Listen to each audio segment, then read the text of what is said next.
Hello friends, welcome to our today's pair session.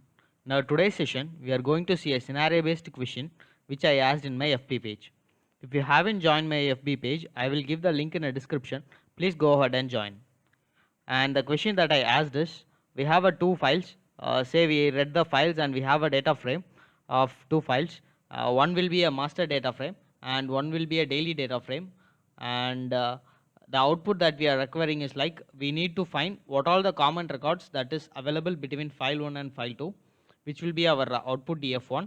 And the second question is, we need to find a difference between the file 1 and file 2, that is what are all the records that is not available in file 2 and it is present in file 1. So that will be our output underscore df2. uh, let us see how we can solve this. We have many approaches to solve this question. We will see all those approaches and we will see how to choose the best one. Let us get started. As usual, we are all set with the Jupyter lab, and this is the input file that we are going to deal today. We have two files. One is a total student list and another one is a today's student list. Here this is the master copy in which we will have all the students name, and this is the file in which we have a entry for the students who came today. So from this we are going to calculate what is the common records that is available between the two CSV files. And also the second case, we are also going to find what is the difference between the file 1 and the file 2. Let us get started. I had opened a Jupyter notebook and also initiated a spa session as well and read the file as well. Let me give show command. So we have a master df as well as the daily df, and for finding the common and the difference in Spark we have set operators. Also we can use join as well. Some of the set operators that are available in Spark are union, union all, distinct, intersect, intersect all, subtract and expect all. So with this help we can achieve this, or else we can also use the join condition. Like in our case we can use left semi or the left anti join to get the required output. So let us run one by one to understand what is happening in the behind scene. So for the first question, I'm going to run.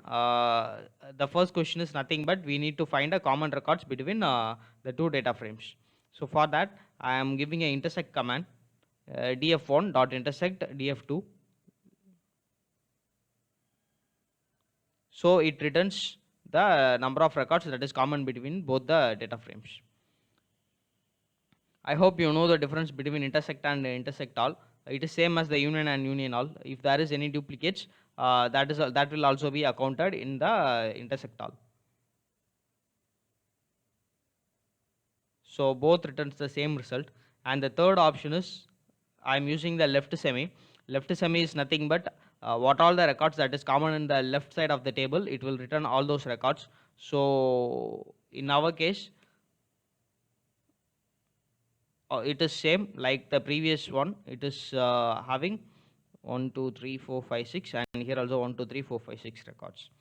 So the records are shuffled, but it remains the same list. So here I have given on condition as 3 columns, like we have 3 columns and I have given it in the 3 columns. And what is happening in the behind scene is this intersect will in backend will call the left semi join. Let me show you. I will give expect, I will explain the command.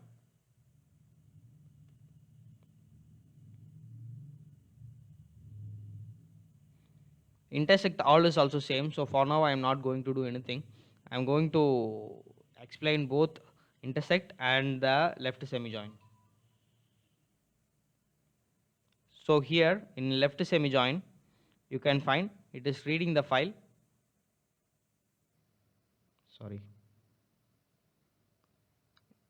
Here in left semi join you can find it is reading the file 1, and if there is any filters it is applying, and also it is applying a broadcast exchange, like there is a shuffling happening.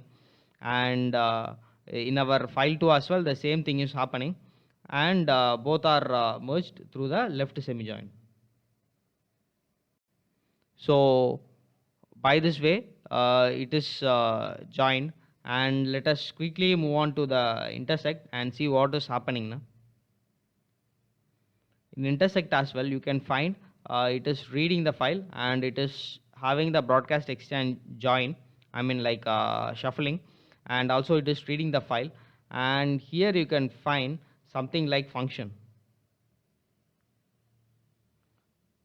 and also this is not the broadcast join, I mean like this is hash aggregate. Here we have a broadcast join, this function which is calling the broadcast join, and this join is of type left sim join, which we can find it here.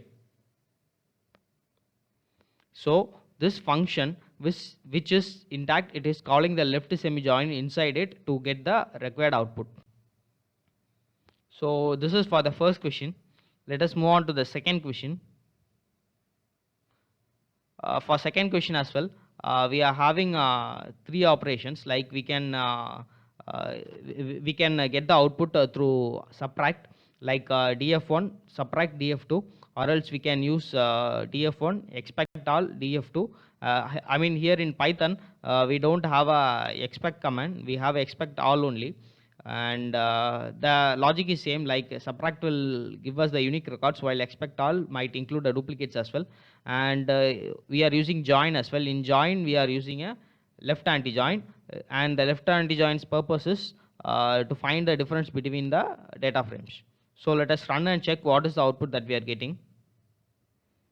So these are all the records that we find as a difference between the data frame 1 and data frame 2. Here we don't have duplicate, so we will receive the same number of records as that of the in subtract. And finally the left anti-join. In left anti-join as well, the records are same. So now let us give explain and check.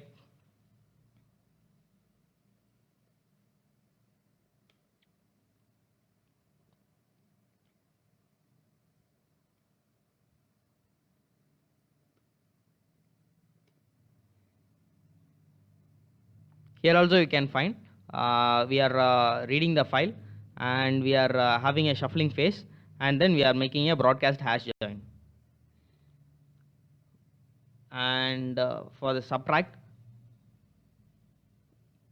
it will be same as that of the intersect, but the only change will be the function that has been called.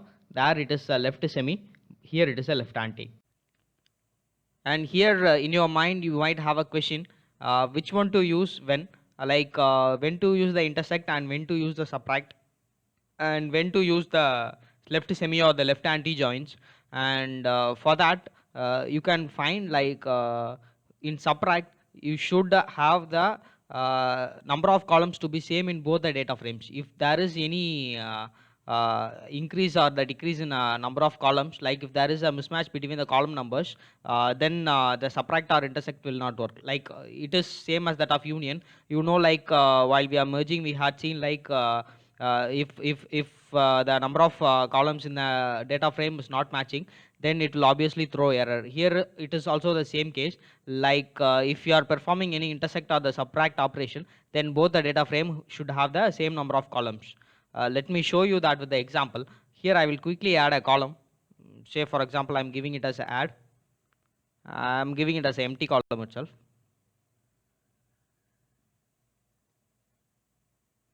And let me save it, and let me quickly run it.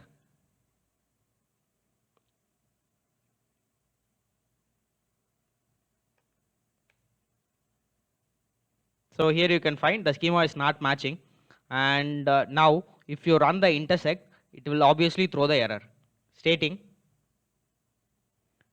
intersect can be only performed on the table with the same number of columns, while the left semi join it will still be running. So this is the difference between the left semi and the intersect, and hope you would have understand when to use the left semi and when to use the intersect. And performance wise both the operations will remain the same. If you have a same number of columns, then go for the intersect, and if you don't have a same number of columns and you want to perform the join on the particular columns, then left semi or the left anti will be the best option. That's it for today, guys. Hope you enjoyed this video. If you find this useful, please give a thumbs up signal to this video and also subscribe to my channel. Thanks for watching, guys.